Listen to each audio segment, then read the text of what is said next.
Hey everybody, Joanna here. Today is my birthday, and I thought that it would be a perfect opportunity to talk about timing, the factors of timing that affect our book experience. Because as I get older, it's something that I think about a lot is how certain books found me at the perfect time, or how I experience a book is really affected by the timing. But I think that there are various ways in which timing can affect our experience.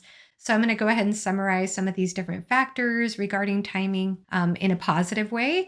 And I'll go ahead and give you my own personal science fiction fantasy picks for each of these categories. The first factor to talk about has to do with our formative years. I know that there has been research in music about music preference, in which researchers have found that the music that you gravitate towards in your teen years and in your young adult years, in your early 20s, is going to have an impact on how you view music or your music taste for the rest of your life.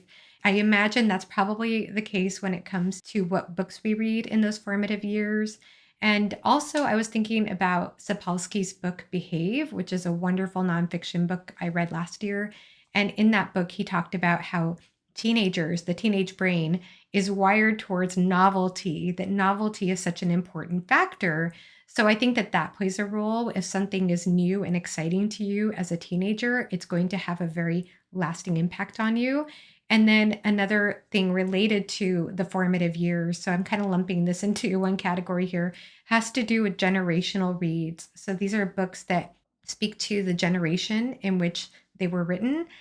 Harry Potter could be a good example of that for a lot of readers. I think even the Mistborn era trilogy, the first one, also was very formative for a lot of fantasy readers. So I'll be giving you my own selections for that category. Unrelated to formative years, I think maturity plays a role in how we experience books.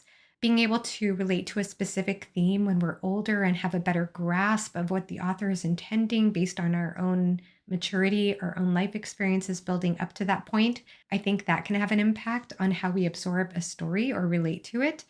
And then another category or another factor could be life events. And so, what I mean by that is that maybe there's something happening in the world at large, or something that's happening to you personally that affects the way that you relate to a story or the way that you understand that theme as well.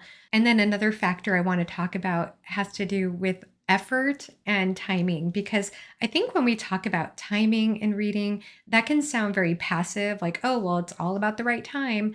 But I also think there's something to be said for an investment of effort in a book and the timing working out at the same time. I think there can be a combination of the two together. So this kind of relates, by the way, to my flow video. If you want to check out that video, I talk about flow experiences, but I also talk about this important factor of putting in an investment of effort before you have a flow experience. And then lastly, I'm going to be talking about personal experience of a book versus experiencing a book with a fandom. So again, I'm lumping this into one category, but I'm going to be talking about the differences between the two because there are differences. And I would also love you to share in the comment section below any of your thoughts on any of these categories. If there's one that comes to your mind that maybe I didn't mention. But going into the first category here, formative years. So for me, I'm going to go ahead and talk about The Hobbit by J.R.R. Tolkien, because this was my introduction into fantasy, and there were various factors in which timing was involved to make this the experience it was for me. So yes, for one, it was my introduction to fantasy, as I mentioned. So there was a certain amount of novelty with that experience, but also at the time, I was being inducted into fantasy culture based on the friend group I was introduced to. So my best friend introduced me to a group of friends who were LARPers. That's live action role play people, fantasy nerds, gamers, people who were really into fantasy. And in order to understand what fantasy was all about, my friend lent me The Hobbit. And I had never heard of The Hobbit before. I know that sounds crazy, but I remember opening the book and even the first line just completely hooking me. So I thought there was something so beautiful about J.R.R. Tolkien's writing even then. I went on to start The Lord of the Rings and I did not finish. I read the first 2.5 books and then I got very distracted by things happening in my life. But With The Lord of the Rings, I can also say that that speaks to the category of maturity because I did finish The Lord of the Rings a couple of years ago. And not saying that you can't love The Lord of the Rings when you're very young. I know most people do, but for me, it was all the more bittersweet and powerful that I finished it as an adult. And I feel like I absorbed it in a different way than I probably would have as a teen. The next read I'm going to talk about is The Neverending Story by Michael Enda. And I would consider this generational only because I grew up with the movie The Neverending Story as a kid, and I didn't know that the movie was based on this book, which was written well before I was born, by the way. But the movie was what brought this to my awareness. And then a friend lent me the book, and I was blown away. I was blown away to learn that the movie actually ends halfway through the book. And I was shocked with the turn of events that happens in the second half of the story. And so I really love this. This is a fantastic portal fantasy, one of my favorite portal fantasies, where a boy is reading a book and then gets absorbed into the story. So it's an interesting framed narrative. And I think it's an ode to people who love fantasy and find themselves immersed in a fantasy world. Shout out to Sarah Reed and Evie from She Was Only Evie for gifting me this beautiful illustrated edition. See if I can get some of the artwork shown here. But I really love this story. I did read it, like I said, as a teen. I actually reread it later on in life as an adult and loved it just as much. And although it's middle grade, I still think it holds up for adult readers too. At least it did for me. While not generational, another book I would consider formative for me would be Elric of Melniboné. And so this was the exact kind of bind up that I read when I was around 17. A friend lent it to me, and I felt so bad because I started this and I DNF'd it. And then he got so disappointed in me for DNFing it. He said, "Why?" And so I revisited it. I held on to it for a little bit longer. I did return the book, by the way, but I held on to it for a little bit longer, and then I picked it up again. And I was surprised I DNF'd it because I was immediately hooked the second time I tried it out. At the time, I was DNFing books like crazy, by the way. To this day, I still enjoy Moorcock's vivid imagination. And the plot lines, I would say, are a little simple. They're not anything very innovative. The innovation is more, I think, in the world building, the multiverse creation, and this existential anti-hero, Elric, who is sustained by drugs and has this really interesting magic sword. And I would say this was formative for me in shaping my love of dark toned fantasy. So it was an important read in that way. And I really think it was the perfect timing because I was not a young teen, but I was around 17, as I said. And so I think that that was maybe the perfect timing to be introduced to this type of fantasy in contrast to the Tolkien that I'd read a little earlier in life. So I'm glad it worked out that way. And I'm really glad that I got to enjoy this when I was young. And I enjoyed rereading it recently. And I do need to continue into the second volume because I really still enjoy what Moorcock did with this world with Elric. And I think this is an author to be acknowledged and an important part of the fantasy genre, especially for dark toned fantasy again. Another formative read that came to me at the perfect time was this book, Summer of Love by Lisa Mason. I know I've talked about this quite a bit. It's an adult science fiction book following a young girl, Susan, alias Starbright, who runs away from home to join the hippies at Haight-Ashbury, San Francisco, Summer of Love, 1967. Lisa Mason brought the 60s to life with colorful imagery, interesting, quirky characters. You can almost smell the smells and hear the music in the air. And what I really enjoyed about this is that we follow a young protagonist, a 14-year-old girl. And I really appreciated that as I was 14 when I read this. I read this the summer I turned 15 or right before I turned 15. And so I felt like I could relate to this character because she was a pretty ordinary kind of protagonist, but I think so much of her story is about remaining true to herself in this storm of hippie culture. And there's this man who comes from the distant future to come and help her live the course of her life, to help her make it through, because her life, even though it's seemingly ordinary, is going to have huge reverberations for future generations. So I liked how the stakes suddenly took a turn at the end of this story, but I also really enjoyed the immersion into this time period And I also appreciated that Lisa Mason does not romanticize the past. I feel like she shows you the colors and sights and sounds of the 60s, the beauty of this culture, of the hippie culture, but also the dark tones of it. So, this was something I greatly appreciated in the story. And it was so powerful for me at that age to read a story, an adult sci fi book that's a time travel book, and be the same age as the main protagonist. So I felt like I really related to this character. And it was also, I think, partly formative for me and my love of time travel stories. I say partly because I grew up with Back to the Future on loop, but this was an impactful read for me at a young age. I don't know if it holds up. I did read it a little bit later in life and loved it the second time, but I don't know nowadays how I feel about it. But I'm just so glad that I read it and found it when I did. It was perfect timing. Now, to talk about the factor of life events and how those can coincide with our reading experience.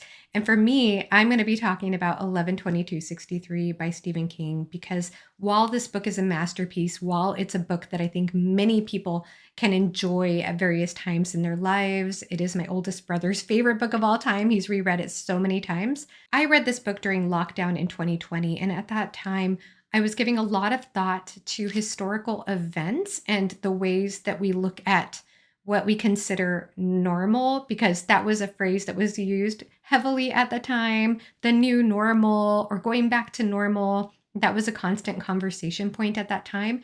So, reading that book, reading 11/22/63, which, if you don't know, is about a man who goes through a portal to go back to the late 50s and stick around in the past until he can prevent the assassination of JFK and thus prevent atrocities thereafter.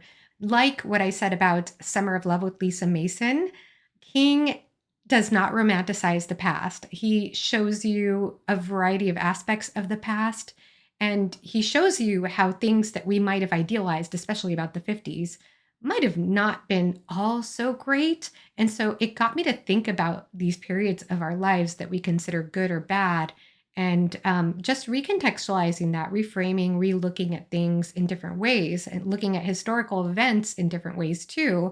So I appreciated how this book got me to zoom out and have a macro perspective of historical events and ways in which these historical events affect us and the ways that they make us relook at the way we see the past. And this book was so impactful just based on the time I was reading it. You know, a book is good when there are stressful things happening in your life and you wake up at 2 in the morning and you're not thinking about the stressful things happening in the world or in your life.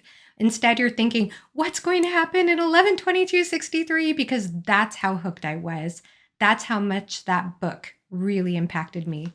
Now, to talk about the factor of effort and timing, as I mentioned, I think there can be a combination between the amount of effort and investment you put into something and the timing working out for you. And my pick for this is A Song of Ice and Fire by George R. R. Martin, because I found out about this series through a couple of friends at a party. And around that time was when the show was just announced or just about to come out. And so I did read these books before the show, before watching the show anyway. And I'll never forget it because I was intimidated. I had read some adult fantasy before A Song of Ice and Fire, but I was still very new to epic adult fantasy. And I was very intimidated by the length of each of these books. And so I decided with that first book, I was going to take my time. I was going to read it slowly and carefully, and I was going to reserve judgment until I got to at least 100 pages into the book. And I'm so glad I did that because I got around page 82, 85 into Bran's chapter when he's exploring Winterfell.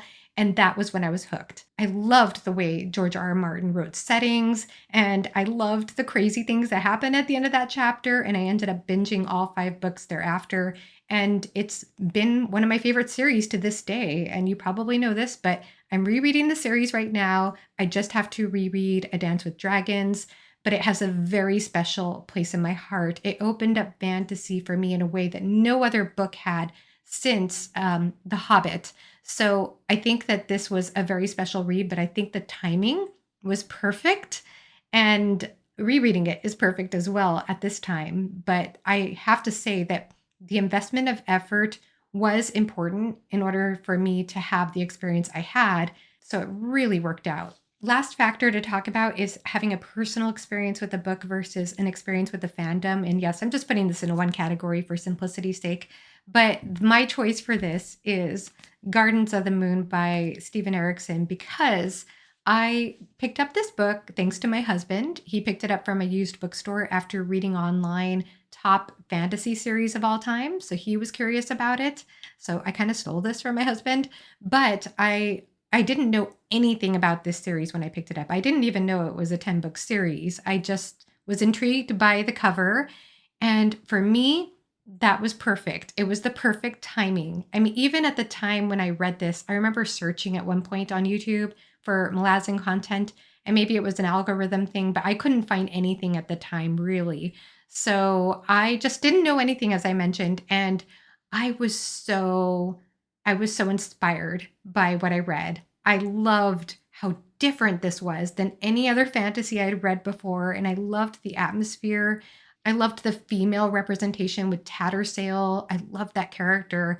And I just thought this was such an unusual magic and interesting world aspects with the gods interfering with the storyline. There were just so many unique features to this story that I was just so hooked that I got to the end of the book and I wanted to reread the whole book once I finished. That's how much I loved this story. But I think there was something special about having my own personal experience with the book without knowing anything about it, without having any resources or anything, nothing against people who use resources. And I'm glad they're there. But I think it was very special to have that personal experience with the book. But on the flip side, as I got further into the Malazan series, I did start entering into discussions. I started my channel around the time I was reading book 4. So I did get involved in the fandom from that point on, and that enriched my experience as well. So I had a very positive experience learning other people's insights, understanding more about the series and what Erickson was intending to do, which I did think helped my experience of understanding this story or absorbing this story. So I had both experiences. I had a very personal experience, an isolated personal experience with the beginning of the series. And then I had a beautiful experience sharing thoughts with my friends as I read deeper into the series and making friends through the series. So I think it was very special. I think for books 3 and 4, I did listen a little bit to the 10 Very Big Books podcast, which is an excellent Malazan podcast. But as good as that was, I dropped off on that podcast because, again, I just really wanted to absorb the stories on my own. So I think there's something to be said for that. And I'm so grateful for this series and the experience I had with it. But I really think the timing couldn't have been more perfect. There were times when I felt a little sad that I didn't start this after I started a channel so I could document my whole journey. But upon more reflection, I'm just really glad it worked out the way it did. So that is it. Those are my choices for the different factors that affect the reading experience, whether the factor has to do with reading something in your formative years, it being a generational gem, or whether it has to do with novelty, being exposed to a genre for the first time, or a type of story for the first time, or whether the story has to do with your maturity level and you being able to absorb the themes in a different, nuanced way based on your life experiences, or whether it has to do with a certain life event that affected the timing of how you absorb the themes, or whether there was a combination between the effort or amount of time that you put into a book and the timing just working out perfectly for that experience to blossom, or whether personal experience with the story